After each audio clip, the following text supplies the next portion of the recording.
أحسن عملا وهو العزيز الغفور الذي خلق 7 سماوات طباقا ما ترى في خلق الرحمن من تفاوت فارجع البصر هل ترى من فطور ثم ارجع البصر كرتين ينقلب إليك البصر خاسئا وهو حسير ولقد زينا السماء الدنيا بمصابيح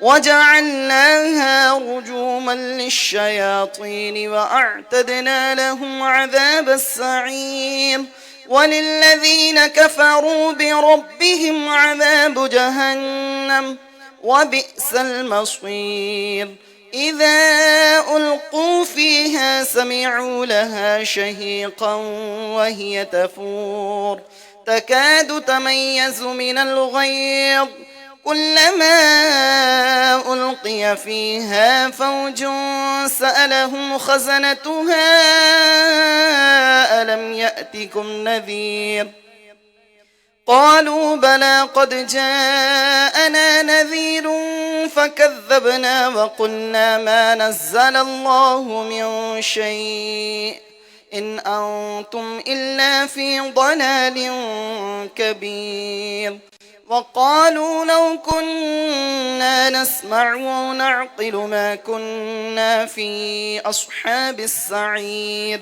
فاعترفوا بذنبهم فسحقا لأصحاب السعير إن الذين يخشون ربهم بالغيب لهم مغفرة وأجر كبير وأسروا قولكم أو اجهروا به إنه عليم بذات الصدور ألا يعلم من خلق وهو اللطيف الخبير هو الذي جعل لكم الأرض ذلولا فامشوا في مناكبها وكلوا من رزقه وإليه النشور أأمنتم من في السماء أن يخسف بكم الأرض فإذا هي تمور أم أمنتم من في السماء أن يرسل عليكم حاصبا فستعلمون كيف نذير ولقد كذب الذين من قبلهم فكيف كان نكير أفلم يروا إلى الطير فوقهم صافات ويقبض ما يمسكهن إلا الرحمن إنه بكل شيء بصير أمن هذا الذي هو جند لكم ينصركم من دون الرحمن إن الكافرون إلا في غرور أمن هذا الذي يرزقكم إن أمسك رزقه بل لجوا في عتو ونفور أفمن يمشي مكبا على وجهه أهدى أمن يمشي سويا على صراط مستقيم قل هو الذي أنشأكم وجعل لكم السمع والأبصار والأفئدة قليلا ما تشكرون قل هو الذي ذرأكم في الأرض وإليه تحشرون ويقولون متى هذا الوعد إن كنتم صادقين قل إنما العلم عند الله وإنما أنا نذير مبين فلما رأوه زلفة سيئت وجوه الذين كفروا وقيل هذا الذي كنتم به تدعون قل أرأيتم إن أهلكني الله ومن معي أو رحمنا فمن يجير الكافرين من عذاب أليم قل هو الرحمن آمنا به وعليه توكلنا فستعلمون من هو في ضلال مبين قل أرأيتم إن أصبح ماؤكم غورا فمن يأتيكم بماء معين الله رب العالمين صدق الله العظيم.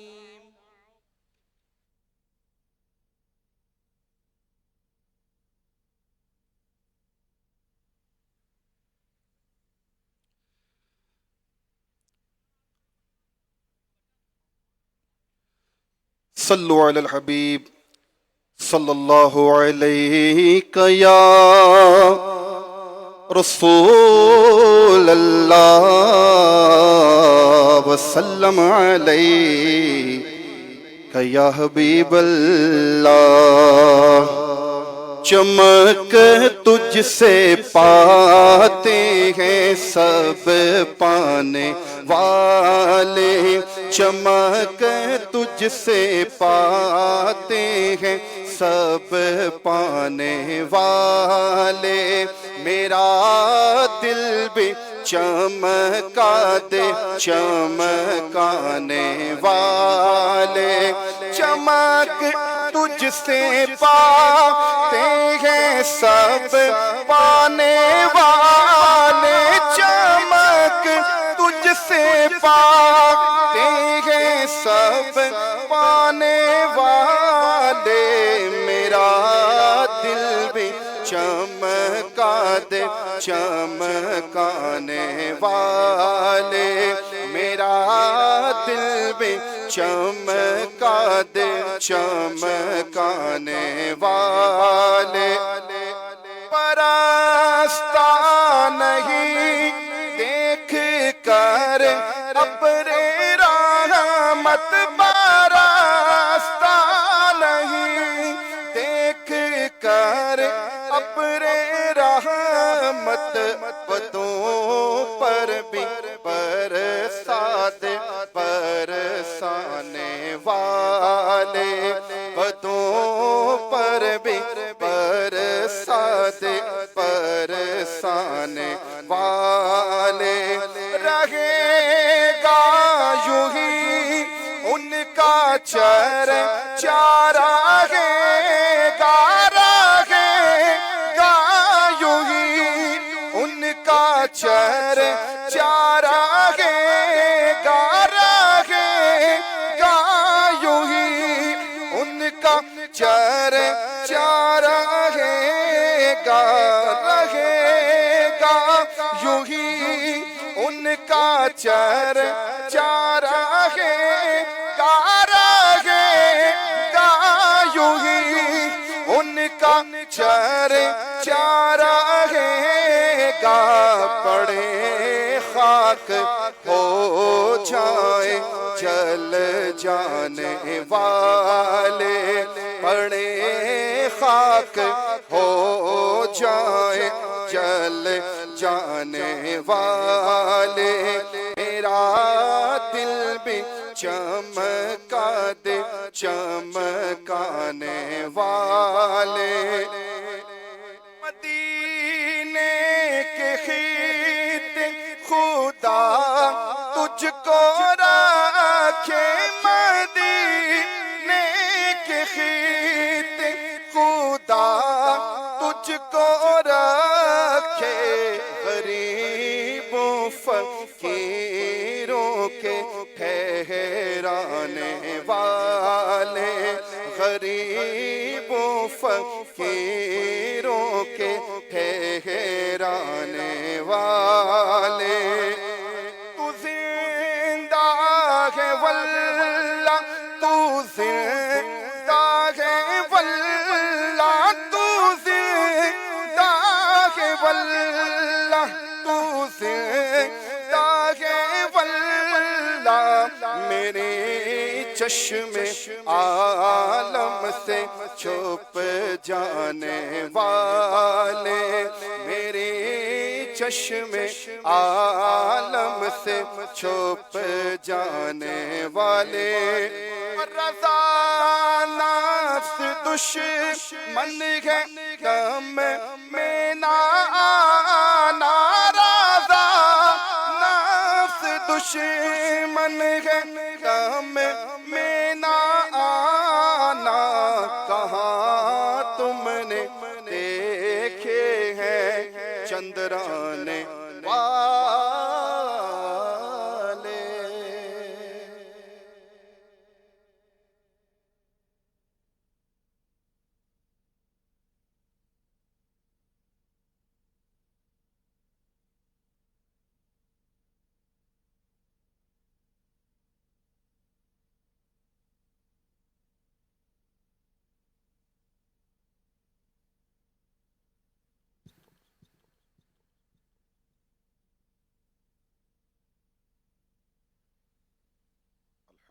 الحمدللہ رب العالمین والصلاة والسلام علی خاتم النبیین،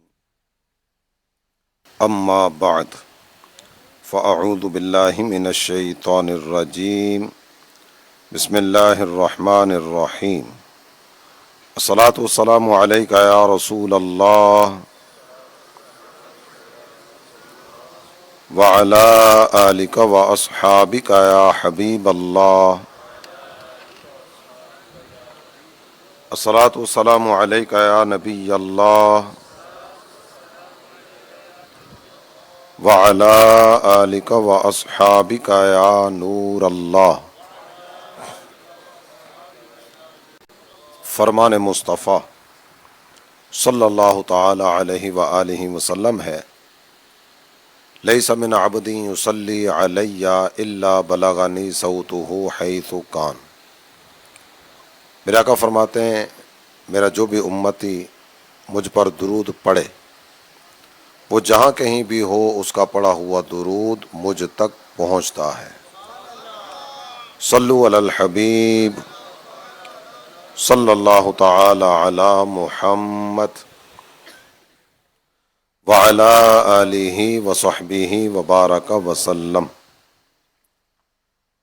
میرے پیارے اسلامی بھائی اور مدنی چینل کے ناظرین، دعوت اسلامی کا ہفتہ وار سنتوں برا اجتماع ہر جمعرات کو پاکستانی وقت کے مطابق شام 8 بجے کسی نہ کسی شہر سے مدنی چینل پر آپ دیکھنے کی سعادت حاصل کرتے ہیں۔ آج کا ہمارا یہ ہفتہ وار سنتوں برا اجتماع میرپور کشمیر سے آپ دیکھنے کی سعادت حاصل کر رہے ہیں۔ آپ تمام ناظرین کی خدمت میں درخواست پیش کروں گا کہ ابتدا سے لے کر انتہا تک، شروع سے آخر تک توجہ کے ساتھ بیان کو سننے کی سعادت حاصل کریں۔ انشاءاللہ الکریم معلومات کا خزانہ بھی ہاتھ آئے گا، اور اللہ کی رحمت سے امید ہے کہ عمل کا جذبہ یہ بھی نصیب ہوگا۔ اللہ تعالی جل جلالہ کی نعمتوں کی آماج گاہ جنت ہے۔ اللہ تعالی جل جلالہ جن بندوں کو اپنی رضا کی دولت عطا فرمائے گا انہیں جنت کی نعمت سے نوازے گا۔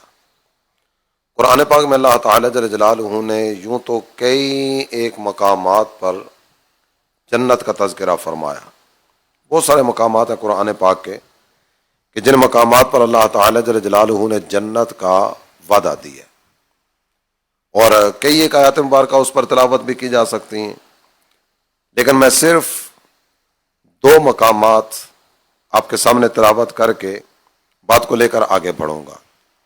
چند ایک احادیث اس عنوان پر آپ کے سامنے بیان کرنے کی سعادت حاصل کی جائے گی، اور اس کے بعد میرے آقا صلی اللہ تعالی علیہ وآلہ وسلم نے اپنے امتیوں کو کن کن اعمال پر جنت کے وعدے دیے، ان میں سے چند ایک باتیں آپ کی گوش گزار کرنے کی سعادت حاصل کروں گا۔ اللہ تعالی جل جلالہ نے قرآن پاک میں یہ بات ارشاد فرمائی کہ جس وقت اہل جنت کی طرف بڑھتے چلے جا رہے ہوں گے، نورانی مخلوق فرشتے ان کا استقبال کریں گے۔ زندگی اللہ کی بندگی میں گزاری، رب تعالی جل جلالہ کو راضی کرنے والے کام کرنے کا سلسلہ رہا، اللہ کی رحمتیں کس انداز میں ان کی طرف متوجہ ہوں گی، فرشتوں کی زبان پر ہوگا سلام علیکم، اے رب کے اطاعت گزار بندو، تم زندگی رب کی بندگی میں گزار کے آئے، تمہارے رب نے تمہیں جو کہا وہ تم نے کیا، آج اس کا بدلہ یہ ہے کہ ہماری طرف سے تمہیں سلام ہے۔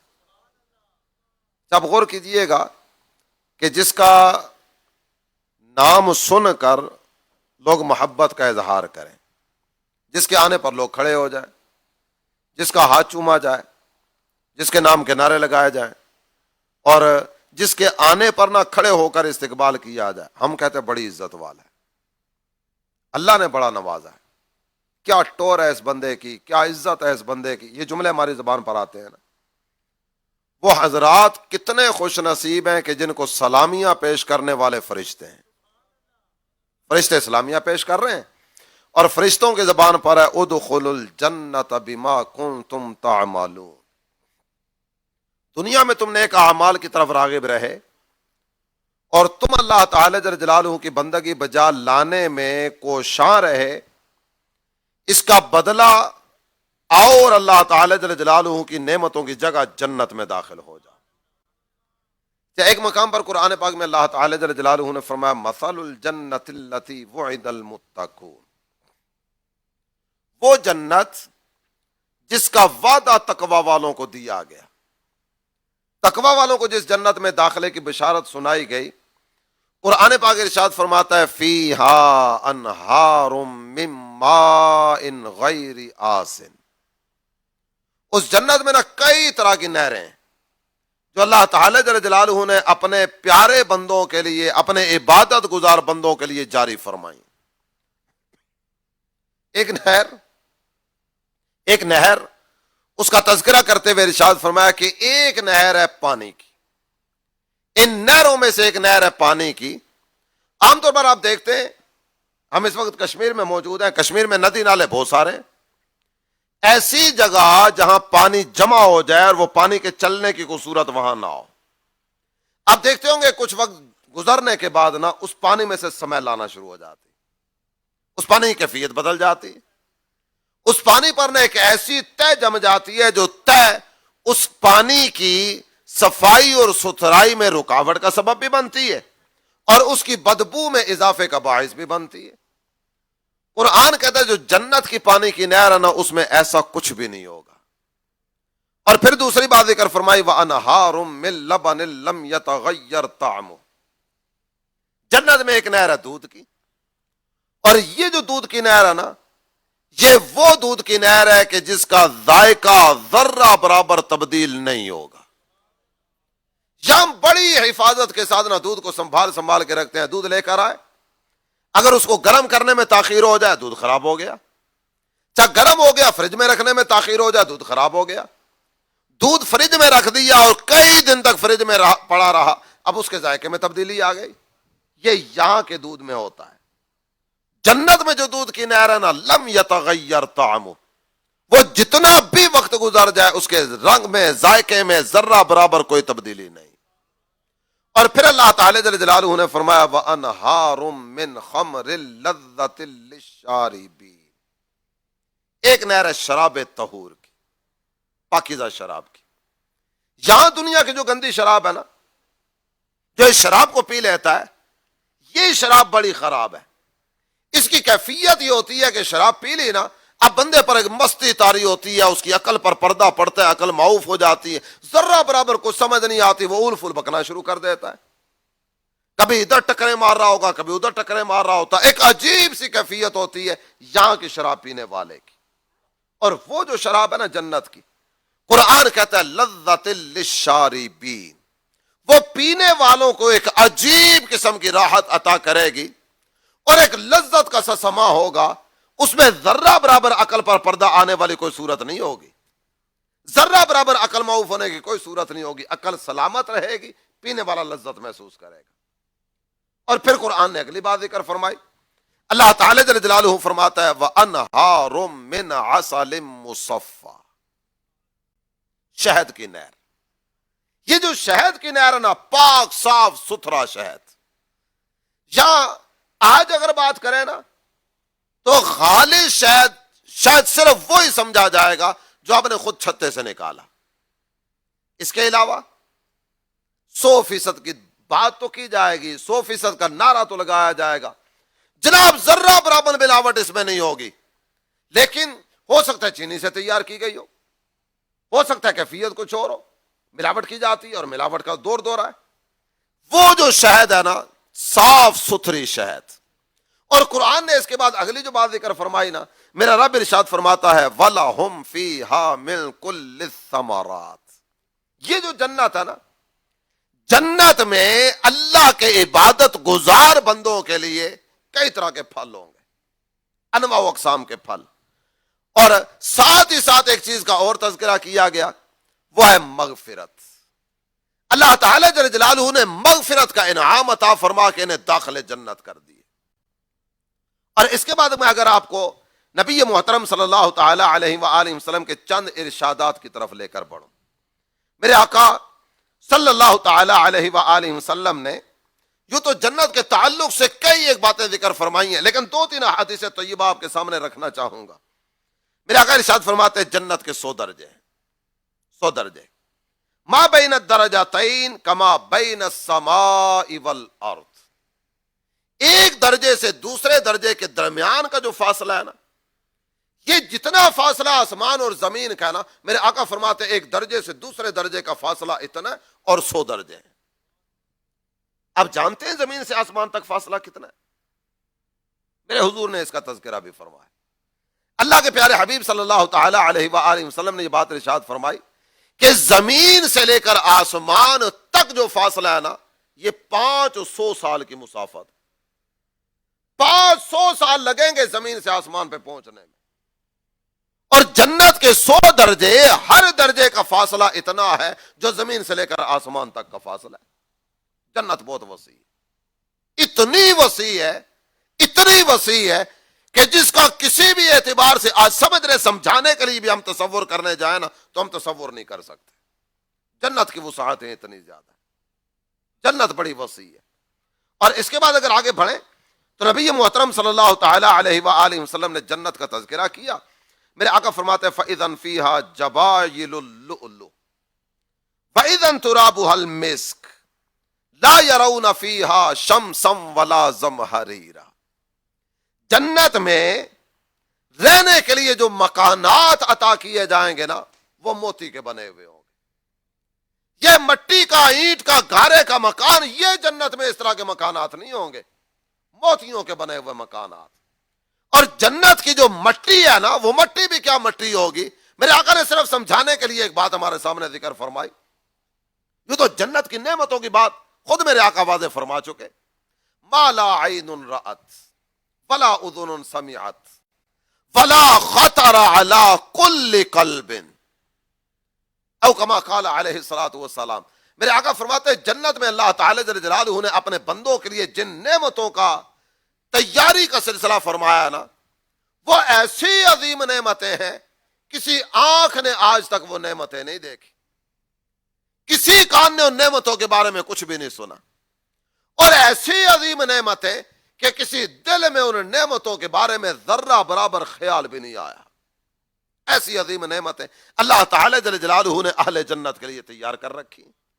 میرے حضور ارشاد فرماتے جو جنت کی مٹی ہے نا، یہ کستوری کی طرح ہے، اس مٹی میں سے بھی خوشبو آ رہی ہوگی۔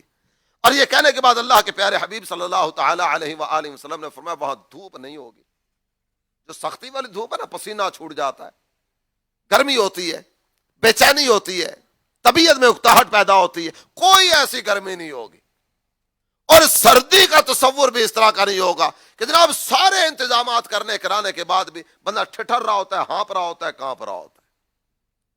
جنت میں تکلیف نام کی کوئی چیز نہیں، تکلیف نام کی کوئی چیز نہیں۔ حسرت، یہ ساری کی ساری حسرتیں دنیا میں رہ جائیں گی، جنت میں حسرت نام کی کوئی چیز بھی نہیں۔ یہ ہماری زبان پر جملہ آتا ہے نا، لفظ آتا ہے کاش، کاش میں یہ کر سکتا، کاش میرے پاس یہ ہوتا۔ ہم روڈ پہ جا رہے ہوتے ہیں نا، قریب سے گاڑی گزرتی ہے، فراٹے بھرتی، بڑی تیز رفتار گاڑی اور بڑی تگڑی گاڑی، دل میں حسرت پیدا ہوتی ہے، کاش میرے پاس بھی پیسے ہوتے نا، میں بھی ایسی گاڑی لیتا۔ جنت میں کاش بھی نہیں ہے، حسرت نام کی چیز ہی نہیں ہے۔ اللہ تعالی جل جلالہ اپنے بندوں کو اتنا نوازے گا کہ بندے ذرہ برابر کسی قسم کی کوئی کمی کجی محسوس ہی نہیں کریں گے. چلیے آگے بڑھتے ہیں. جنت میں جن نعمتوں کو اللہ تعالی جل جلالہ نے رکھا، ان نعمتوں میں سے کس کس نعمت کا تذکرہ کیا جائے، کس کس نعمت کو چھوڑا جائے، میں صرف ایک دو چیزیں آپ کے سامنے رکھ کے بات کو لے کر آگے بڑھوں گا. میرے آقا ارشاد فرماتے ہیں ما فی الجنت شجرہ الا وساقها من ذهب. جنت میں ایک درخت ہے. یہاں درخت کی جو جڑ نا مٹی میں ہوتی ہے، اور درخت کی جڑ یہاں کس کیفیت کی ہوتی ہے آپ سب سمجھتے ہیں. کئی درختوں کی جڑیں آپ سب نے دیکھی ہوئی ہیں، یہاں کے حاضرین نے بھی، مدنی چینل کے ناظرین نے بھی. میرے آقا فرماتے ہیں جنت میں ایک ایسا درخت بھی ہے جس کی جڑ سونے کی ہے. اور ایک درخت کا تذکرہ اللہ کے پیارے حبیب صلی اللہ تعالی علیہ وآلہ وسلم نے ارشاد فرمایا.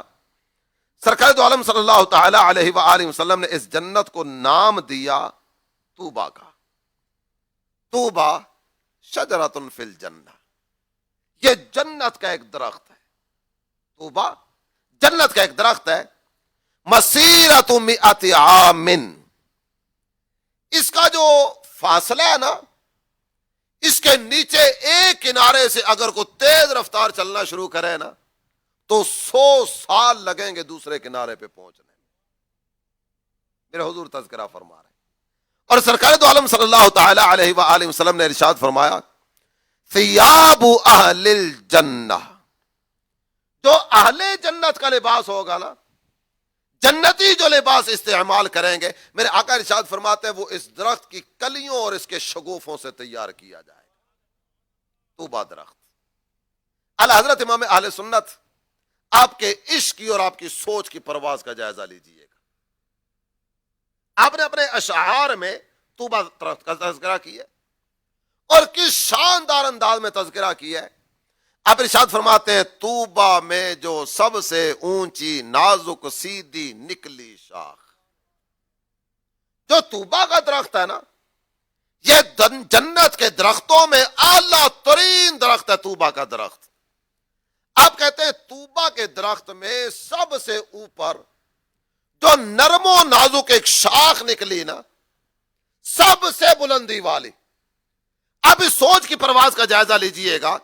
درخت بھی سب سے اعلیٰ، اور اس درخت کا سب سے اوپر والا جو حصہ ہے نا، وہاں سے بھی جو نرم و نازک شاخ اوپر کی طرف نکل رہی ہے نا، آپ کہتے ہیں مانگوں نعت نبی لکھنے کو روح قدس سے ایسی شاخ.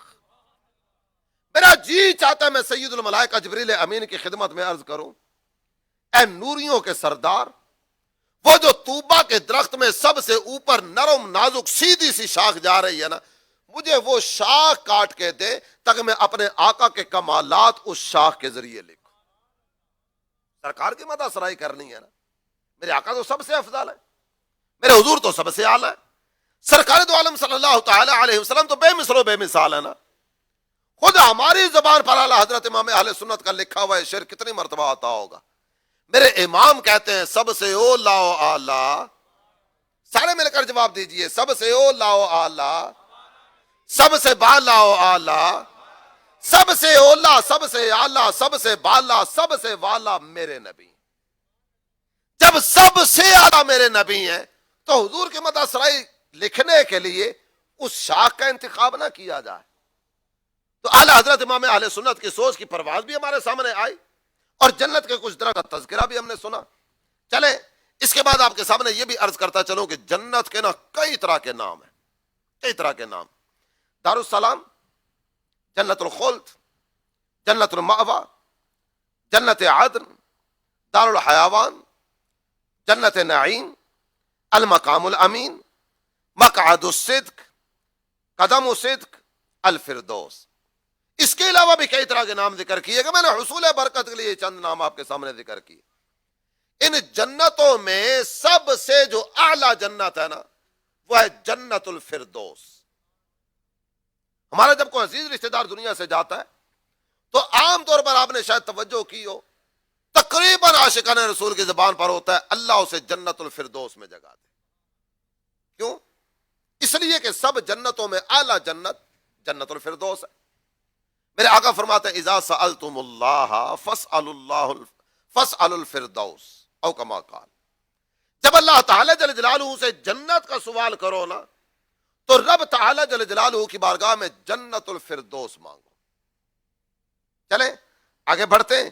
اللہ کے پیارے حبیب صلی اللہ تعالی علیہ وآلہ وسلم نے کئی اعمال پر جنت کا وعدہ فرمایا، ان میں سے چند ایک احادیث طیبہ سننے کی سعادت حاصل کرتے ہیں۔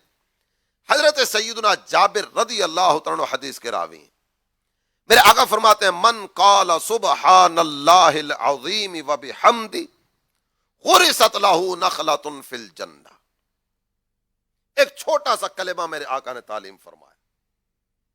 میرے حضور صلی اللہ تعالی علیہ وآلہ وسلم ارشاد فرماتے ہیں جس نے سبحان اللہ العظیم وبحمدہ پڑھا، سبحان اللہ العظیم وبحمدہ، اللہ تعالی جل جلالہ کی طرف سے جنت میں اس کے لیے درخت لگا دیا جاتا ہے۔ مل کر پڑھیں سبحان اللہ العظیم وبحمدہ، جس نے پڑھا جنت میں اس کے لیے درخت لگا دیا جاتا ہے۔ چلیں آگے بڑھتے ہیں۔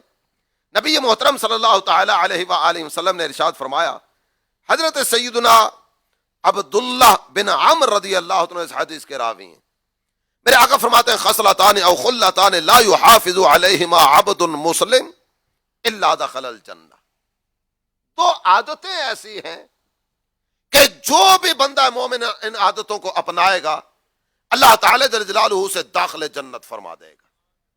دو عادتیں، یہ کہنے کے بعد نبی محترم صلی اللہ تعالی علیہ وآلہ وسلم نے ارشاد فرمایا، جانتے ہو وہ عادتیں کون سی ہیں؟ ہما یسیر، یہ دونوں عادتیں کوئی ایسی مشکل عادتیں نہیں ہیں کہ جن کو اپنایا نہ جا سکتا ہو۔ میرے آقا فرماتے ہیں آسان آسان سی عادتیں۔ یہ کہنے کے بعد نا اللہ تعالی جل جلالہ کے پیارے حبیب صلی اللہ تعالی علیہ وآلہ وسلم نے ان کا تذکرہ کیا، یسبح فی دبر کل صلاۃ عشرہ ویحمد عشرہ ویکبر عشرہ، یہ ایک عمل ان میں سے ذکر کیا گیا۔ میرے آقا فرماتے ہیں ہر نماز کے بعد 10 مرتبہ سبحان اللہ، 10 مرتبہ الحمدللہ، 10 مرتبہ اللہ اکبر۔ اب بتائیے یہ عمل مشکل ہے؟ کوئی دقت نہیں، کوئی دشواری نہیں، ادھر زبان حرکت میں آئے گی، ادھر یہ ادا بھی ہو جائیں گے، ادھر زبان کھلی ساتھ یہ ادائیگی کا سلسلہ بھی ہو گیا۔ اب توجہ کیجئے گا، سبحان اللہ سبحان اللہ سبحان اللہ سبحان اللہ سبحان اللہ سبحان اللہ سبحان اللہ سبحان اللہ سبحان اللہ سبحان اللہ، 10 مرتبہ ادا ہو گیا۔ چاہے اتنا ہی وقت لگے گا الحمدللہ کہنے میں اور اتنا ہی وقت لگے گا اللہ اکبر کہنے میں، کوئی دقت نہیں، کوئی دشواری نہیں۔ میں ایک بڑا پیارا منظر آپ کے سامنے رکھنے جا رہا ہوں۔ اللہ کے پیارے حبیب صلی اللہ تعالی علیہ وآلہ وسلم کی خدمت میں نا کچھ غریب صحابہ حاضر ہوئے۔ ذهب اہل الدثور بالاجور، سرکار کی بارگاہ میں نا ایک شکایت لے کر آئے۔ آج ہم میں سے بھی ہو سکتا ہے یہاں کے دیکھنے والے، یہاں کے حاضرین، مدنی چینل کے ناظرین، کئی غریب یہاں بیٹھے ہوں گے، بعض اوقات نا اپنے اندر بھی کچھ نہ کچھ خواہشات چٹکیاں بھرتی ہیں، بعض اوقات ایسی کیفیت ہوتی ہے ہم بھی کسی کے سامنے بیٹھ کرنا کوئی نہ کوئی اپنے اندر کے درد نکال رہے ہوتے ہیں، اپنے دکھڑے کسی کے سامنے بیان کر رہے ہوتے ہیں۔ ہمارا انداز کیا ہوگا؟ یار میں تمہیں کیا بتاؤں، بڑی تنگی ہے، یار میں تمہیں کیا بتاؤں، بڑی مشکل آ گئی، قرضہ چڑھ گیا، بوجھ آ گیا، بیماری آ گئی، یہ مسئلہ، یہ درد، وہ دکھ، وہ تکلیف، ہم لوگوں کے سامنے بیٹھ کر تذکرہ کر رہے ہوتے ہیں۔ جن کے سامنے بیٹھ کر ہم تذکرہ کر رہے ہوتے ہیں نا، ہو سکتا ہے اندر ہی اندر سے وہ خوش ہو رہے ہوں، اندر سے کئی لوگ اس طرح کے جن کی طبیعت اس طرح کی ہوتی ہے، دوسروں کو تکلیف میں دیکھ کر انہیں راحت محسوس ہوتی ہے۔ اپنا دکھڑا بیان کرنا ہو نا، اپنا درد بیان کرنا ہو تو میں آپ سب کی خدمت میں مشورہ عرض کروں گا، 2 نفل ادا کیجئے صلاۃ الحاجت کے، نماز حاجت کے 2 نفل پڑھ کے نا اللہ کی بارگاہ میں دعا کرے، یا اللہ میں اس وقت تکلیف میں، میرے مولا رحمت کی نظر کر دے۔ یہ لوگوں کے سامنے اپنے دکھ درد بیان کرنے کی حاجت کیا ہے؟ یہ غریب صحابہ میرے آقا کی بارگاہ میں آئے ایک شکایت لے کر۔ یہ شکایت مالی تنگی کی شکایت نہیں ہے۔ اللہ کے پیارے حبیب صلی اللہ تعالی علیہ وآلہ وسلم کی خدمت اقدس میں عرض کرتے ہیں، میرے آقا یہ جو مالدار صحابہ ہے نا یہ اجر و ثواب میں آگے نکل گئے. حضور مالدار صحابہ نیکیوں میں ہم سے آگے نکل گئے. میرے آقا نے فرمایا ایسا کیسے ہو سکتا کہ وہ نیکی میں تم سے آگے نکل گئے؟ یہ سرکار کی بارگاہ میں عرض کرتے ہیں یصلون کما نصلی ویصومون کما نصوم ولہم فضل من اموال یحجون بہما یحجون بہا ویعتمرون ویجاہدون ویتصدقون. میرے آقا کچھ عبادتیں ہیں بدنی اور کچھ عبادتیں جن کا تعلق مال سے. بدنی عبادتوں میں ہم ان کو آگے نہیں نکلنے دیتے. وہ نماز پڑھتے ہیں ہم بھی نماز پڑھتے ہیں, وہ روزہ رکھتے ہیں ہم بھی روزہ رکھتے ہیں, لیکن آقا اللہ نے انہیں دیا مال, اپنے پاس مال نہیں. ان کے پاس پیسہ ہمارے پاس پیسہ نہیں, ان کے پاس سرمایہ ہمارے پاس سرمایہ نہیں ہے. حضور یہ حج کرنے کے لیے چلے جاتے ہیں, عمرہ کرنے کے لیے چلے جاتے ہیں. جب اللہ کے دین کو مال کی حاجت پیش آتی ہے نا, تو یہ اللہ کی راہ میں مال خرچ کرنے کے لیے آگے بڑھتے ہیں اور اپنے مال کو صدقہ کر کے نا اپنے نامہ اعمال میں اجر و ثواب کے ذخیرے جمع کر لیتے. حضور ان کے پاس پیسہ ہے, جو نیکیاں پیسے کے ذریعے کمائی جا سکتی ہیں نا, ہم ان میں پیچھے رہ جاتے ہیں. سرکار کی بارگاہ میں شکایت بھی پیش کی نا, تو نیکیوں میں کمی کی شکایت.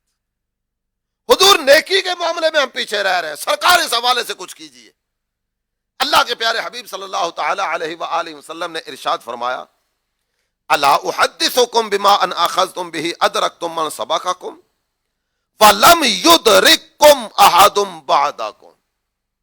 میرے آقا فرماتے کوئی ایسا عمل تمہیں نہ بتاؤں, ایسا عمل کہ اگر تم یہ عمل کرنا شروع کر دو نا, جو نیکی میں تم سے آگے نکل گئے تم ان سے بھی آگے نکل جاؤ گے, اور جو تم سے پیچھے ہیں نا وہ یہ عمل کیے بغیر نیکی میں تمہارے قریب بھی نہیں آ سکیں گے.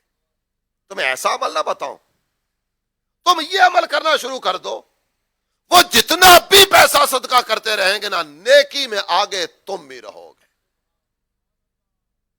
وہ تو نہایت سستا سودا بیچ رہے ہیں جنت کا, تمہیں ایسا عمل نہ بتا دوں؟ صحابہ عرض کرتے ہیں جی ہاں آقا ارشاد فرمائیے. اللہ کے پیارے حبیب صلی اللہ تعالی علیہ وآلہ وسلم نے یہی ہر نماز کے بعد تسبیح فاطمہ کا عمل بتایا. ہر نماز کے بعد نا سبحان اللہ الحمدللہ اللہ اکبر یہ پڑھ لیا کرو. یہ وظیفہ 33 مرتبہ سبحان اللہ, 33 مرتبہ الحمدللہ, 34 مرتبہ اللہ اکبر, تقریباً آپ سب نے سنا ہوگا اور بار بار یہ وظیفہ سنا ہوگا. لیکن سستی اور کاہلی کا عالم پتہ ہے کیا ہے؟ معلوم ہونے کے باوجود بھی ہم یہ عمل کرنے کی طرف نہیں آتے. ٹائم کتنا لگے گا؟ کوئی لمبا چوڑا ٹائم نہیں. بیٹھ کر مزے لے لے کر اپنے رب کی تسبیح بیان کیجئے, اللہ کی حمد بیان کیجئے, مزے لے لے کر اپنے رب کی کبریائی بیان کیجئے. لیکن شیطان سستی دلاتا ہے, فوراً اٹھے مسجد سے نکل گئے. میرا خیال ہے سکون اور اطمینان کے ساتھ بھی پڑھے نا, اور ہر نماز کے بعد پڑھے تو 15 سے 20 منٹ مزے لے لے کر بھی پڑھے نا, تو اتنے وقت کی حاجت ہوگی. تو اپنے رب کی پاکی بیان کرنے کی طرف کیوں نہ بڑھے, اپنے رب کی حمد بیان کرنے کی طرف کیوں نہ بڑھے. اور اس کے بعد اگر آگے بڑھے تو نبی محترم صلی اللہ تعالی علیہ وآلہ وسلم کا ایک اور فرمان آپ کے سامنے رکھنے جا رہا ہوں. حضرت سیدنا عقبہ بن عامر رضی اللہ عنہ اس حدیث کے راوی ہیں. میرے آقا صلی اللہ تعالی علیہ وآلہ وسلم نے ارشاد فرمایا ما منکم من احد یتوضا فیسبغ الوضوء ثم یقول اشہد ان لا الہ الا اللہ وحدہ لا شریک لہ وان محمدا عبدہ ورسولہ. میرے آقا ارشاد فرماتے ہیں جس نے اچھی طرح وضو کیا, کامل وضو کیا, اچھی طرح وضو کیا, اور وضو کرنے کے بعد نا یہ کلمہ ایک مرتبہ پڑھا اشہد ان لا الہ الا اللہ وحدہ لا شریک لہ واشہد ان محمدا عبدہ ورسولہ. اچھی طرح وضو کیا اور یہ کلمہ ایک دفعہ پڑھا. اللہ تعالی جل جلالہ کے پیارے حبیب صلی اللہ تعالی علیہ وآلہ وسلم ارشاد فرماتے فتحت لہ ابواب الجنت الثمانیہ, 8 جنتوں کے دروازے اس کے لیے کھول دیے جائیں گے, اور اللہ کی طرف سے اسے اختیار دیا جائے گا یہ جس دروازے سے چاہے داخل جنت ہو جائے. اللہ کی کرم نوازی ہے، میرے آقا کی عنایت ہے، چھوٹے چھوٹے اعمال پر جنت کے وعدے۔ میں اب سب کی خدمت میں ساتھ ساتھ یہ گزارش بھی پیش کروں گا، ماشاءاللہ کثیر عاشقان رسول میرپور کے ہفتہ وار اجتماع میں موجود ہے، مدنی چینل پر پتہ نہیں دنیا میں کہاں کہاں دیکھنے سننے والے موجود ہوں گے۔ آئیے یہ جتنے اعمال بیان کیے جا رہے ہیں نا، ہر عمل سننے کے بعد اس پر عمل کی نیت بھی کر لیجئے، اور کیا یہ اچھا ہو یہ نیت بھی ساتھ شامل حال ہو جائے، جو سیکھیں گے سب کو سکھاتے چلیں گے، دیے سے دیے کو جلاتے چلیں گے۔ جو سیکھ لیا نا یہ دوسروں کو بتاتے چلے جائیں گے۔ میرے آقا صلی اللہ تعالی علیہ وآلہ وسلم ارشاد فرماتے ہیں بلغوا عنی ولو آیا، میرا کلمہ پڑھنے والوں میری طرف سے پہنچا دو اگرچہ ایک آیت ہی کیوں نہ ہو۔ جو سن لیا نا اس کو آگے پہنچاتے چلے جائیے۔ آئیے اگلی حدیث مبارکہ کی طرف بڑھتے ہیں۔ نبی محترم صلی اللہ تعالی علیہ وآلہ وسلم نے ارشاد فرمایا، حضرت سیدنا ابو موسیٰ اشعری رضی اللہ تعالی عنہ اس حدیث کے راوی ہیں، میرے آقا ارشاد فرماتے ہیں الا ادلک علی کنز من کنوز الجنہ، کیا میں تمہیں جنت کے خزانوں میں سے ایک خزانہ نہ بتاؤں؟ جنت کا خزانہ، جنت کے خزانوں میں سے ایک عظیم خزانہ۔ اب یقیناً یہی جواب آئے گا بھلا یا رسول اللہ، کیوں نہیں میرے آقا، ضرور بتائیے۔ چاہیے کہنے کے بعد میرے آقا نے جو کلمہ ارشاد فرمایا نا، میرا حسن ظن ہے اب جتنے یہاں بیٹھے ہوئے ہیں نا، اب سب کو یہ کلمہ یاد ہوگا، کوئی رٹے مارنے کی حاجت پیش نہیں آئے گی۔ میرے آقا اس کے بارے میں کیا فرماتے ہیں؟ کنز من کنوز الجنہ، یہ جنتی خزانوں میں سے ایک خزانہ ہے۔ عرض کی گئی آقا ضرور بتائیے۔ اللہ کے پیارے حبیب صلی اللہ تعالی علیہ وآلہ وسلم نے ارشاد فرمایا لا حول ولا قوت الا باللہ، صرف اتنا۔ اپنی عادت پتہ کیا ہے؟ جب کوئی عجیب معاملہ ہوا نا، کوئی عجیب بات ہوئی، ہم اس موقع پر پڑھتے لا حول ولا قوت الا باللہ، جبکہ یہ کلمہ اس کام کے لیے نہیں ہے۔ اس کلمے کو اللہ تعالی جل جلالہ کی پاکی بیان کرنے کے لیے پڑھا جائے اور اپنے وظیفے میں اس کلمے کو لیا جائے۔ یہ صرف تعجب والی باتوں پر پڑھنے کے لیے نہیں ہے، یہ صرف اس کام کے لیے نہیں ہے۔ لا حول ولا قوت الا باللہ، اس کا مطلب بندہ اپنی عاجزی کا اظہار کر رہا ہوتا ہے، میرے مولا میں تو بے بس ہوں، یا اللہ میری تو کوئی قوت نہیں ہے، مجھ میں تو کوئی طاقت نہیں ہے، یا اللہ جتنے بھی حالات ہیں نا، یہ سارے کے سارے حالات کی تبدیلی تیرے دستے قدرت میں، میرے مولا تو خالق ہے، تو مالک ہے، تو قوت والا ہے، تو قدرت والا ہے، یا اللہ میں تو بے بس آدمی، سب تیری قدرت ہے، تیری قدرتیں کامل ہیں۔ تو عاجزی کا اظہار کرنا اور اللہ تعالی جل جلالہ کی قدرت کا بیان کرنا، وہ اس جملے میں ذکر کیا گیا۔ اللہ کے پیارے نبی صلی اللہ تعالی علیہ وآلہ وسلم فرماتے ہیں یہ جنتی خزانوں میں سے ایک خزانہ ہے۔ حضرت سیدنا ابو ذر غفاری رضی اللہ تعالی عنہ آپ فرماتے ہیں میرے خلیل، میرے حبیب، میرے پیارے صلی اللہ تعالی علیہ وآلہ وسلم نے مجھے وصیت فرمائی، تاکید فرمائی۔ میرے آقا مجھے ارشاد فرماتے ہیں ابو ذر لا حول ولا قوت الا باللہ، اس کی کثرت کرنا، کثرت سے اس کلمے کو پڑھتے رہنا۔ اور یہ کہنے کے بعد وہی جملہ ارشاد فرمایا فَإِنَّهَا كَنْزٌ مِّن كُنُوزِ الْجَنَّةِ، ابو ذر یہ جنتی خزانوں میں سے خزانہ ہے۔ تو نیت کرتے ہیں کہ پڑھیں گے انشاءاللہ الکریم۔ چلیں اس کے بعد اور آگے بڑھتے ہیں۔ نبی محترم صلی اللہ تعالی علیہ وآلہ وسلم کا ایک اور فرمان سنتے چلے جائیے۔ اللہ کے پیارے حبیب صلی اللہ تعالی علیہ وآلہ وسلم نے ارشاد فرمایا، حضرت امامہ رضی اللہ تعالی عنہ وہ اس حدیث کے راوی ہیں، میرے آقا ارشاد فرماتے من قرأ آیت الکرسی فی دبور کل صلاۃ مکتوبہ لم یمنعہ من دخول الجنہ الا ان یموت۔ میرے آقا فرماتے ہیں جس نے ہر فرض نماز کے بعد آیت الکرسی پڑھی نا، ہر فرض نماز کے بعد آیت الکرسی، اللہ لا الہ الا هو الحی القیوم، یہ والی آیت کریمہ، جس نے ہر فرض نماز کے بعد آیت الکرسی پڑھی، اس کے اور جنت کے درمیان رکاوٹ صرف موت ہے۔ ادھر مرے گا ادھر داخل جنت. ہر فرض نماز کے بعد آیت الکرسی. وہ تو نہایت سستا سودا بیچ رہے ہیں جنت کا. کوئی لمبا چوڑا عمل نہیں ہے. جب 5 نمازیں 5 نماز کے بعد ایک مرتبہ آیت الکرسی پڑھنا کتنا ٹائم لگے گا؟ اب مزے لے کر پڑھیے, بالکل سکون اطمینان چین اور قرار کے ساتھ پڑھیے, معانی پر توجہ رکھتے ہوئے پڑھیے.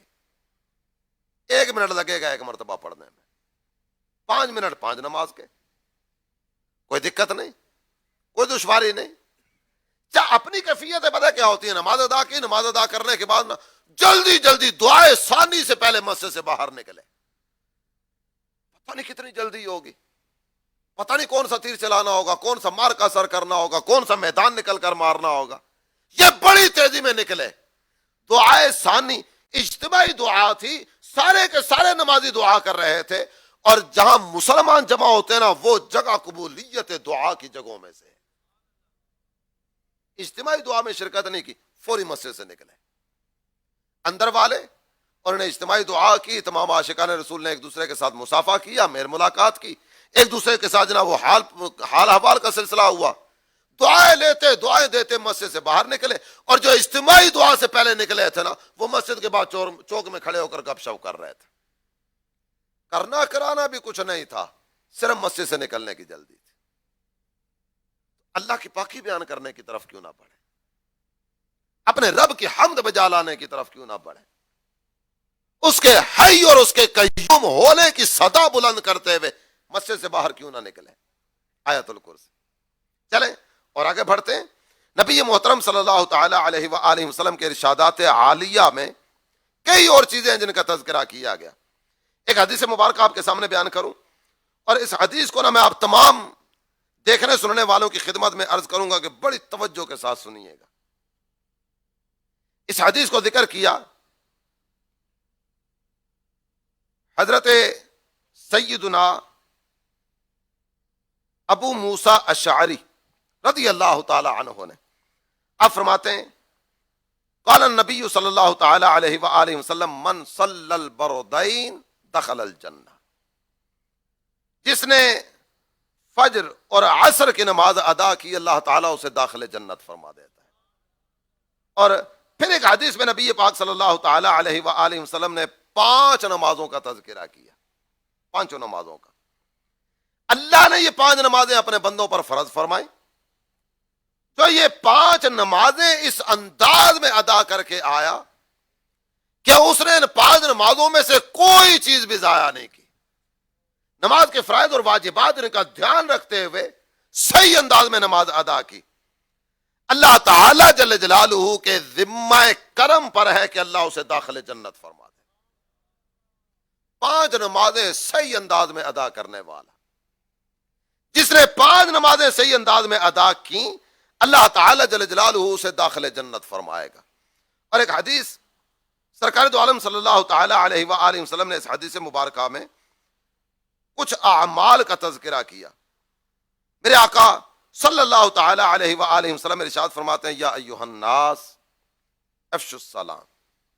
لوگو سلام کو عام کرو, اے لوگو سلام کو عام کرو. وَأَطْعِمُوا الطَّعَامَ, کھانا کھلایا کرو. وَصِلُوا الْأَرْحَامَ, صلہ رحمی قائم کرو. یہ رشتہ داریاں کاٹنے کے سلسلے نہ کیا کرو, رشتے قائم رکھو. سلام عام کرو, کھانا کھلاؤ, رشتہ داری قائم رکھو. اور یہ کہنے کے بعد نبی پاک صلی اللہ تعالی علیہ وسلم نے ارشاد فرمایا وَصَلُّوا بِاللَّيْلِ وَالنَّاسُ نِيَامٌ. رات جس وقت لوگ سو رہے ہوتے ہیں نا تو کچھ نہ کچھ نماز ادا کر لیا کرو. اور اس کے بعد اللہ تعالی جل جلالہ کے حبیب صلی اللہ تعالی علیہ وسلم نے بشارت دی. اب ان سارے کاموں کا جائزہ لیجئے. سلام عام کرو. سلام عام کرنے میں کوئی اتنا نہیں ہے کہ جناب پہلے اتنے پیسے اکاؤنٹ میں ہوں گے تو سلام کر سکیں گے.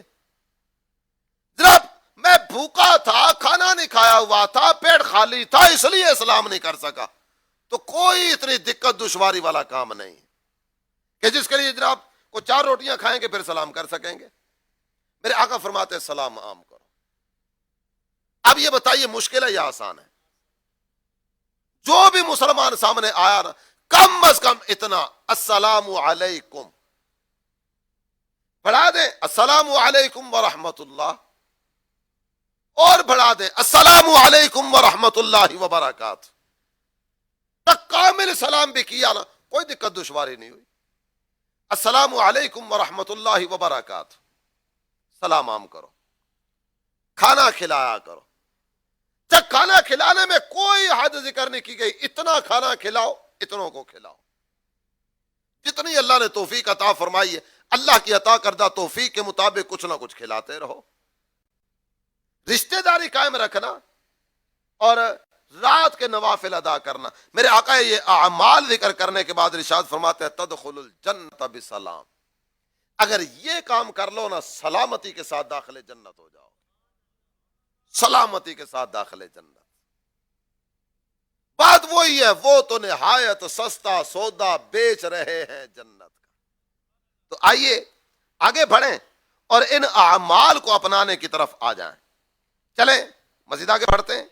ایک حدیث مبارکہ ہے جس کو روایت کیا حضرت سیدنا حذیفہ رضی اللہ تعالی عنہ، آپ نے، آپ ارشاد فرماتے ہیں اللہ کے پیارے حبیب صلی اللہ تعالی علیہ وآلہ وسلم نے ارشاد فرمایا، ایک آدمی ہے، اس کا انتقال ہوا، فدخل الجنہ، وہ داخل جنت ہو گیا، انتقال ہوا، داخل جنت ہو گیا۔ اس کی خدمت میں ایک سوال کیا گیا، جسے داخل جنت کیا گیا، اس سے ایک سوال کیا گیا، ما کنت تعمل، یہ بتا تیرا عمل کیا تھا؟ اللہ تعالیٰ جل جلالہ نے تجھ پر رحمت کی نظر فرمائی، رب نے اتنی کرم نوازی فرمائی، تجھے داخل جنت کر دیا، ما کنت تعمل، یہ بتاؤ کیا کیا کرتے تھے؟ اس نے جو جواب دیا نا، یہ جواب توجہ کے ساتھ سنیے گا۔ وہ کہنے لگا انی کنت ابایع الناس، میں ایک تاجر تھا۔ اب تاجر کے پاس لوگ خریداری کے لیے آتے ہیں، اور تقریباً اگر بات کروں نا تو آپ سب بھی اس بات سے ہو سکتا ہے اتفاق کریں کہ جو بھی آنے والا نا، اس کی جیب میں کیا ہے، دکاندار کو تقریباً اندازہ ہو جاتا ہے۔ کچھ ایسے ہی بے دھڑک آرڈر پہ آرڈر دے رہے ہوتے ہیں، یہ بھی نکال دو، یہ بھی نکال دو، یہ بھی نکال دو، اور کچھ قیمت پوچھیں گے، قیمت پوچھنے کے بعد جیب دیکھیں گے، بعض اوقات ہوتا ہے وہ سامنے پیسے گن رہے ہوتے ہیں، اچھا یہ بھی دے دو، چلو اس کو اتنا کر دو، چلو اس کو اتنا کر دو، ایسی کیفیت ہوتی ہے۔ اندازہ ہو جاتا ہے یہ آنے والا کس طرح کا ہے، امیر یا غریب۔ وہ کہتے میں تجارت کیا کرتا تھا، جب لوگ میرے پاس سودا خریدنے کے لیے آیا کرتے ہیں نا، تو میں دو کام کیا کرتا تھا۔ پہلا کام یہ کہ اگر کسی کو قرض کی حاجت ہوتی نا، ادھار مال کی حاجت ہوتی، میں دے دیتا، اور اگر مجھے لگتا نا یہ غریب آدمی ہے، یہ بیچارہ اتنا افورڈ نہیں کر سکے گا، تو میں اس کے لیے قیمت میں بھی کمی کر دیا کرتا تھا۔ بس یہی ایک عمل تھا۔ غریبوں کی دیکھ بھال کرنے کی وجہ سے اللہ تعالی جل جلالہ نے داخل جنت کر دی۔ کیسی اللہ کی کرم نوازی ہے، کیسی اللہ کی رحمت ہے۔ اللہ تعالی جل جلالہ کس انداز میں اپنے بندوں پر لطف و کرم کی بارشیں برساتا ہے۔ اور آپ کی خدمت میں یہ بھی عرض کرتا چلوں، اس وقت کی کیفیت اب کئی عاشقان رسول کے سامنے ہے۔ ہمارے سلام سے متاثرہ کئی اسلامی بھائی موجود ہیں، کئی عاشقان رسول موجود ہیں، کئی ایسے جو بے گھر ہو گئے، کئی ایسے جن کے پاس کھانے پینے کا انتظام نہیں ہے، کئی ایسے جن کے پاس پراپر کوئی رہائش اب نہیں ہے، اور کئی اس طرح کے جن کا مال مویشی سب پانی کی نظر ہو گیا، کئی اس طرح کے جو اچھے خاصے کھاتے پیتے تھے لیکن آج لقمے لقمے کے محتاج ہو گئے۔ یہ اللہ کی مخلوق اللہ کو بڑی پسند ہے، اس کی دیکھ بھال کرنے والا اور عاشقان رسول کی خیر خواہی کا انتظام کرنے والا، اللہ کی رحمتیں اس پر چھما چھم برستی، اللہ کی رحمتیں اس پر چھما چھم برستی۔ اب دعوت اسلامی کے مدارس اور دعوت اسلامی کے جامعات کو دیکھیے، دعوت اسلامی کے مدارس اور مدینہ، دعوت اسلامی کے جامعات اور مدینہ، اللہ کا فضل، اللہ کا کرم، ہزاروں کی تعداد میں اس طرح کے ہیں کہ جن کے لیے 3 ٹائم کا کھانا الحمدللہ یہاں تیار کیا جاتا ہے۔ دعوت اسلامی کے مدارس میں کھانے پینے کا انتظام ہے۔ تو اللہ نے جنہیں عطا کی ہے، ابھی ٹیلی تھون کا سلسلہ بھی ہونے جا رہا ہے، اللہ تعالیٰ جل جلالہ کے دیے ہوئے مال میں سے اللہ کی راہ میں پیش کرنے کی طرف بڑھیے۔ اور قرآن پتہ کیا کہتا ہے؟ قرآن ارشاد فرماتا ہے وَمَا تُقَدِّمُوا لِأَنفُسِكُمْ، یہ جتنا بھی تم دو گے نا، یاد رکھنا یہ سارا تمہارے لیے. اور قرآن یہ بات ارشاد فرماتا ہے من ذا الذی یقرض اللہ قرضا حسنا فیضاعفہ لہ اضعافا کثیرا. کون ہے جو اللہ کی بارگاہ میں اپنا مال پیش کرے گا؟ کون ہے جو اللہ کو قرض حسنا دے گا؟ یہ بات ذکر کرنے کے بعد ارشاد فرمایا گیا جو اللہ کی راہ میں اپنا مال پیش کرے گا نا، اللہ تعالیٰ اسے دگنا چگنا کر کے لوٹا دے گا. اللہ کی راہ میں اپنا مال پیش کیجیے. چلیں ایک اور عمل کی طرف بڑھتے ہیں. میرے آقا میرے مولا صلی اللہ تعالی علیہ وآلہ وسلم تشریف فرمائیں. سرکار دو عالم صلی اللہ تعالی علیہ وآلہ وسلم نے ایک آدمی کا ذکر فرمایا. اس حدیث کے راوی ہیں حضرت سیدنا انس بن مالک رضی اللہ تعالی عنہ. میرے آقا اپنے صحابہ میں تشریف فرمائے. حضور ارشاد فرماتے یطلع علیکم الان رجل من اہل الجنہ. میرے صحابہ ابھی ایک آدمی آئے گا تمہارے درمیان، ابھی پہنچے گا، وہ جنتی ہے. نکاح مصطفیٰ کا کمال. آنے والا کون ہے سرکار جانتے ہیں. اس کے اعمال کس طرح کے میرے آقا باخبر ہے. اس کا انجام کیا ہوگا سرکار یہ بھی جانتے ہیں. ابھی ابھی ایک آدمی آئے گا جو جنتی ہے. ابھی ابھی ایک آئے گا جو جنتی ہے. یہ بات ہو رہی تھی. ایک صاحب آئے، ان کے چہرے پر آثار وضو تھے، یعنی کچھ نمی پانی کی موجود تھی. انہوں نے بائیں ہاتھ میں اپنا جوتا پکڑا ہوا تھا. بارگاہ مصطفیٰ میں حاضر ہوئے، جوتا ایک طرف رکھا، سرکار کے صحابہ کے ساتھ آ کر بیٹھ گئے. کوئی مشہور شخصیت نہیں ہے. آئے، مجلس برخاست ہوئی، چلے گئے. اگلا دن آیا، اگلے دن پھر یہ مجلس سجی ہوئی ہے. صحابہ اکرام علیہ مردوان سرکار کی بارگاہ میں حاضر ہیں. اللہ کے پیارے حبیب صلی اللہ تعالی علیہ وآلہ وسلم نے وہی جملہ دوبارہ رپیٹ فرمایا. میرے آقا اپنے صحابہ کو فرماتے میرے صحابہ ابھی ایک آئے گا وہ جنتی ہے. ابھی ایک جنتی تمہارے درمیان آنے والا ہے. صحابہ اکرام علیہ مردوان تجسس والی کیفیت میں ہوں گے. دوسرے دن بھی وہی صحابی حاضر بارگاہ ہوئے، وہی کیفیت، آثار وضو، بائیں ہاتھ میں جوتا پکڑا ہوا ہے. اندر داخل ہوئے، جوتا ایک طرف رکھا، بارگاہ مصطفیٰ میں حاضر ہو گئے. مجلس برخاست ہوئی، سارے چلے گئے. تیسرا دن آیا. جب تیسرے دن بھی میرے آقا نے وہی جملہ ارشاد فرمایا میرے صحابہ ابھی ابھی ایک جنتی آنے والا ہے. تیسرے دن بھی وہی صحابی اسی کیفیت میں حاضر بارگاہ ہوئے. ایک صحابی ہیں جن کا نام ہے عبداللہ بن عمرو بن عاص. آپ فرماتے ہیں میرے دل میں نا تجسس پیدا ہوا، میرے دل میں خواہش پیدا ہوئی میں پتہ تو کروں یہ کرتے کیا ہیں. ہم دوسرے اعتبار سے دیکھتے لے، پتہ تو چلے یہ کرتا کیا ہے. یہ روزانہ اس وقت کدھر نکلتا ہے، یہ کیا کرنے جاتا ہے، یہ کن کے ساتھ اٹھتا بیٹھتا ہے، اس کے معمولات زندگی کیا ہیں.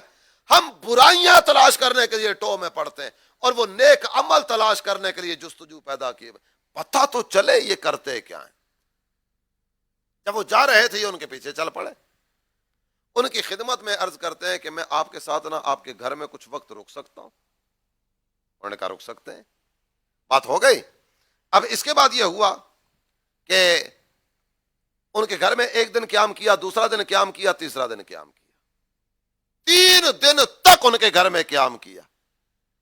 تینوں دن میں کوئی ایسا عمل نظر نہیں آیا کہ جس کی وجہ سے یہ ذہن بنے کہ اس عمل کی وجہ سے سرکار نے فرمایا ہوگا. رات کچھ انہوں نے عبادت کی، اکثر رات کا حصہ سو کے گزارا. ایک عام آدمی والا معمول عبادت کا اہتمام ہے، بقیہ کوئی ایسا الگ سے عمل کہ جس کے بارے میں یہ ذہن بنے کہ اس عمل کی وجہ سے سرکار نے فرمایا ہوگا. تیسرے دن جب جانے لگے کہنے لگے میں تو یہ ارادہ لے کر آیا تھا، میں نے 3 مرتبہ زبان رسالت مآب سے آپ کے لیے یہ جملے سنے. میں 3 دن آپ کے گھر میں صرف یہ دیکھنے کے لیے رکا رہا تاکہ پتہ چلے آپ کا عمل کیا، آپ کرتے کیا ہیں. مجھے پتہ نہیں چلا، آپ بتائیے. ابتداء انہوں نے بھی کوئی ذکر نہیں کیا. پھر ان کی زبان پر جو جملہ آیا نا، میں یہاں کے حاضرین اور مدنی چینل کے جملہ ناظرین کی خدمت میں عرض کروں گا، توجہ کے ساتھ سنیے اور ساتھ ہی ساتھ یہ درخواست بھی پیش کروں گا کہ اپنا جائزہ بھی لیجئے کہ میرے اندر یہ عمل ہے یا نہیں. امید رکھوں کہ اگر یہ عمل میرے اندر نہیں ہے تو میں پیدا کروں گا. بعض اوقات ہوتا ہے کچھ چیز کرنی ہوتی ہے اور بعض اوقات ایسا ہوتا ہے کچھ چیز نکالنی ہوتی ہے. کسی عادت کا پیدا کرنا یہ بھی ایک کام ہے اور کسی بری عادت کا نکالنا یہ بھی ایک کام ہے. وہ کہنے لگے کہ میں اپنے اعمال کا جب جائزہ لیتا ہوں نا، میرے اعمال میں کوئی ایسی خاص چیز مجھے نظر نہیں آتی غیر انی لا اجد فی نفسی غلا لاحد من المسلمین. میرا ایک عمل ہے، کسی بھی مسلمان کے بارے میں نفرت بھرے جذبات میں اپنے دل میں نہیں پاتا. میں کسی پر حسد نہیں کرتا. اللہ نے دی ہے، اس کو زیادہ دیا ہے، اس کو اتنا دیا ہے، اس کو اتنا دیا ہے، مجھے جلنے کی کیا ضرورت ہے؟ اس کے علاوہ میرا کوئی کام نہیں، اس کے علاوہ میرا کوئی عمل نہیں. میں کسی مسلمان کے بارے میں دل میں بغض نہیں پاتا، میں کسی مسلمان کا کینہ اپنے دل میں نہیں پاتا. میرا دل مسلمانوں کے معاملے میں صاف ہے، اور جس کو اللہ نے جو کچھ بھی دیا نا، میں کسی مسلمان پر حسد نہیں کرتا. اس کے علاوہ میرا کوئی عمل نہیں. کیا امید رکھوں؟ اپنا ذہن بنانا چاہیے نا. ہم سب کو اپنا ذہن بنانا چاہیے، اپنا دل صاف کریں. حسد کی آگ میں جلنے والا یہ ایسی کرب والی زندگی بسر کرتا ہے نا جس کا کوئی حساب نہیں. جل جل کے جل رہا ہوتا ہے. چاہے روڈ پہ جائے گا تو یہ پتہ نہیں کتنا مر مر کے مرتا ہوگا. نعمت دے کر جلتا نہیں، ادھر سے ایک گاڑی نکلی، دوسری طرف سے دوسری گاڑی نکلی، پھر ساتھ تیسری گاڑی آ گئی، لائن لگی ہوتی ہے گاڑیوں کی. اچھا اس کے پاس یہ بھی، اچھا اس کے پاس یہ بھی، اچھا اس کے پاس یہ بھی. گلی میں نکلے گا ایک کا مکان نظر آئے گا اعلیٰ، دوسرے کا اس سے اعلیٰ، تیسرے کا اس سے اعلیٰ. کہاں کہاں جلے گا، جل جل کے مرے گا اور کیا ہوگا. تو بہتر نہیں ہے کہ اپنے دل کو بندہ صاف کر لے. میں بیان کو اختتام کی طرف لاتے ہوئے نا امیر اہل سنت آپ کا ایک ارشاد آپ کی سماعتوں کی نظر کرو. امیر اہل سنت نے یہ بات ارشاد فرمائی کہ اگر میں قسمیہ کہوں نا، قسمیہ میں قسم اٹھا کے اگر یہ بات کروں، میں اگر قسمیہ یہ کہوں نا کہ روئے زمین پر ایک بھی مسلمان ایسا نہیں جس کا بغض میں اپنے دل میں پاتا ہوں، میں کہہ سکتا ہوں، میں کہہ سکتا ہوں ساری دنیا میں ایک بھی مسلمان ایسا نہیں جس کے بارے میں میرے دل میں نفرت بھرے جذبات ہوں. وہ فرماتے ہیں میں کہہ سکتا ہوں. کیا میں اور آپ کہہ سکتے ہیں؟ ہم نہیں کہہ سکتے. تو آئیے نفرتیں مٹائیں، محبتوں کے دیپ جلاتے چلے جائیں. گدا بھی منتظر ہے خلد میں نیکوں کی دعوت کا، خدا دن خیر سے لائے سخی کے گھر ضیافت کا. اللہ پاک اپنی رحمت سے مالا مال فرمائے اور اللہ کرے کہ ہم ان ساری برکتوں اور ساری سعادتوں سے فیض یاب ہو سکیں. اللہ پاک نبی رحمت صلی اللہ تعالی علیہ وآلہ وسلم کی ذات گرامی کا صدقہ ہم سب کو جنتیوں والے اعمال کرنے کی توفیق عطا فرمائے.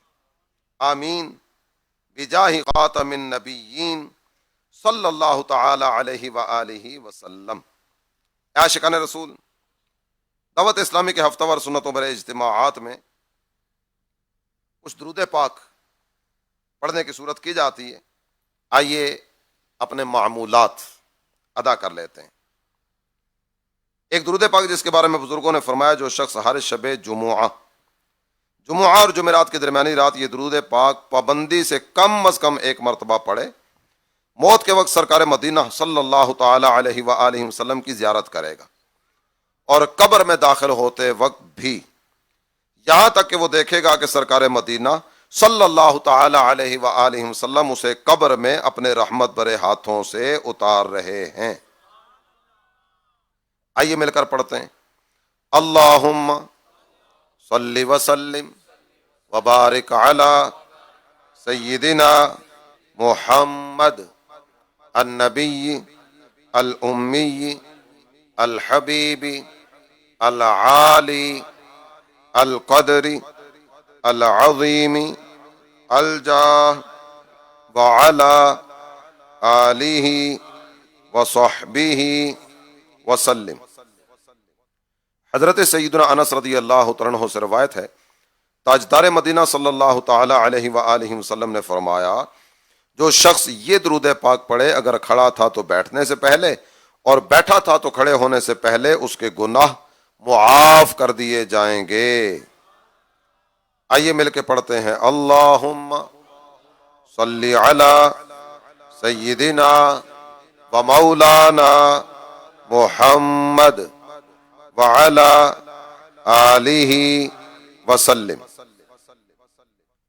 جو یہ درود پاک پڑھتا ہے اس پر رحمت کے 70 دروازے کھول دیے جاتے ہیں۔ صلی اللہ علی محمد۔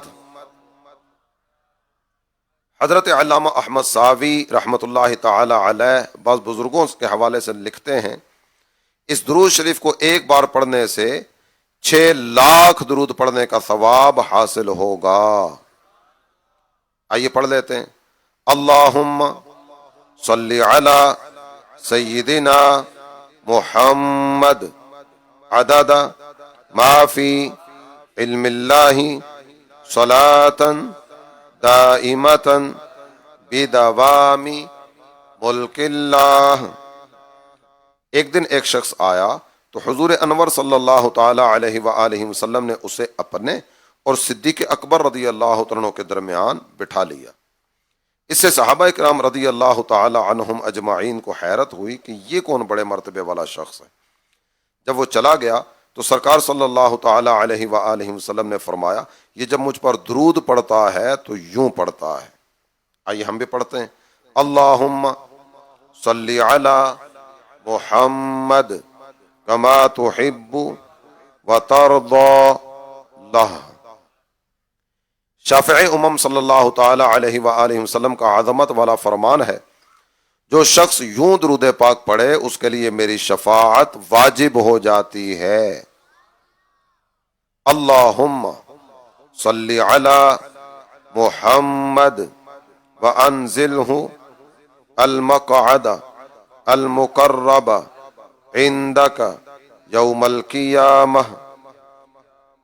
حضرت سیدنا عبداللہ ابن عباس رضی اللہ تعالیٰ عنہ سے روایت ہے سرکار مدینہ صلی اللہ تعالی علیہ وآلہ وسلم نے ارشاد فرمایا اس کو پڑھنے والے کے لیے 70 فرشتے 1000 دن تک نیکیاں لکھتے ہیں۔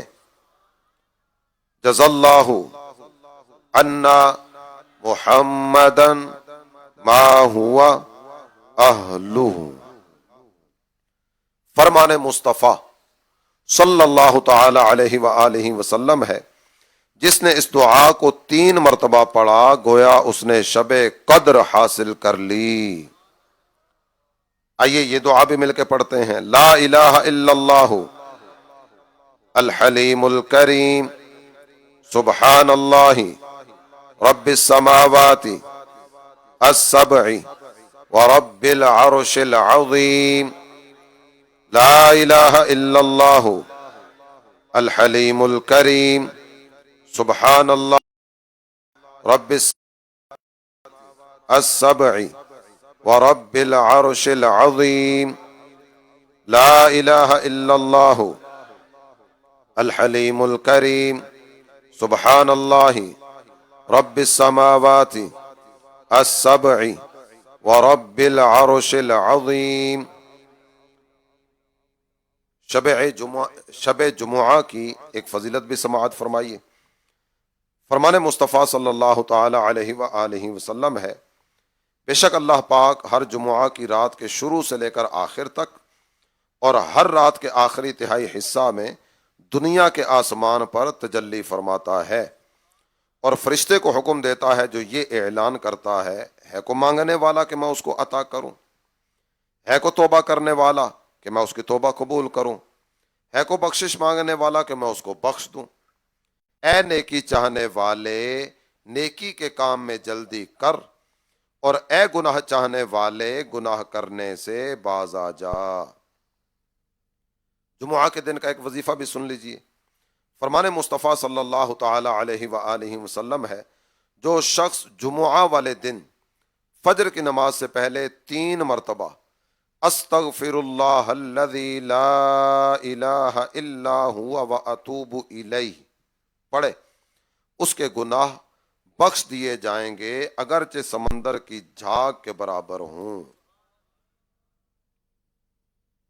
عاشقان رسول،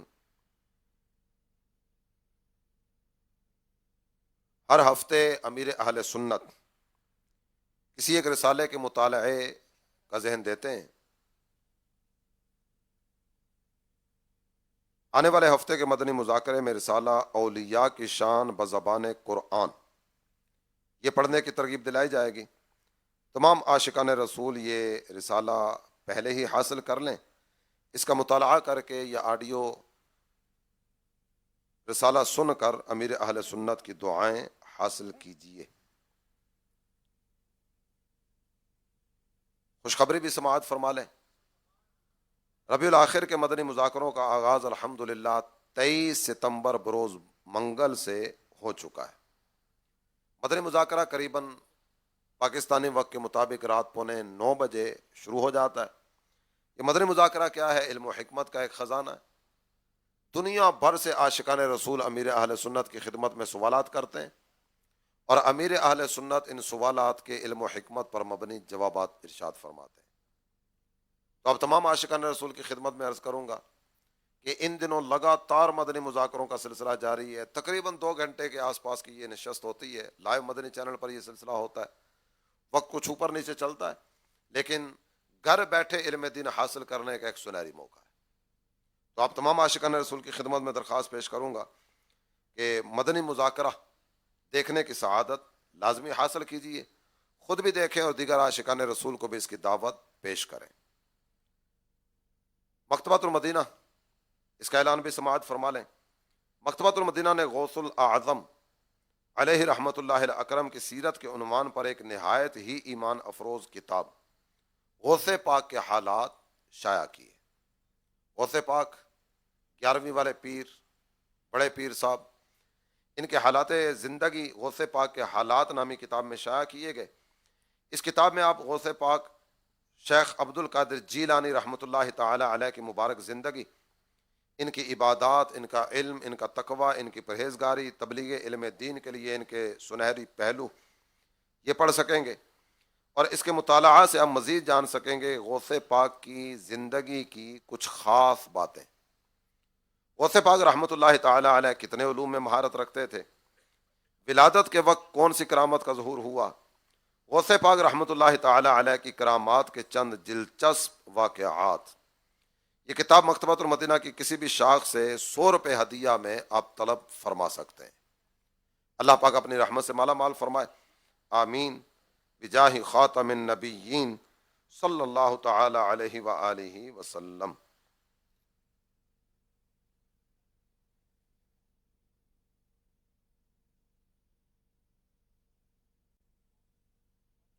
تمام اسلام بھائی گنبد خضرا کا تصور جما کر 11 مرتبہ درود پاک پڑھیے۔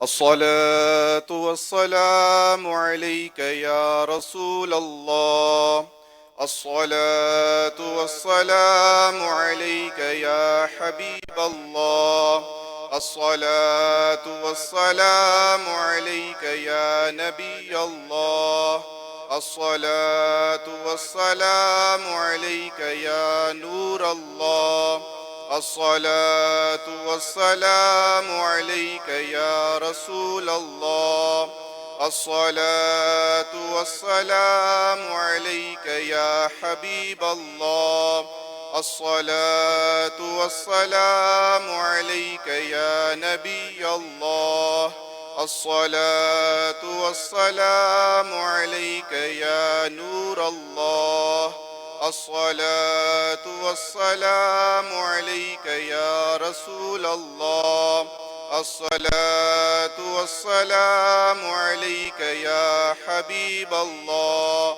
الصلاة والسلام عليك يا نبي الله، وعلى آلك وأصحابك يا نور الله.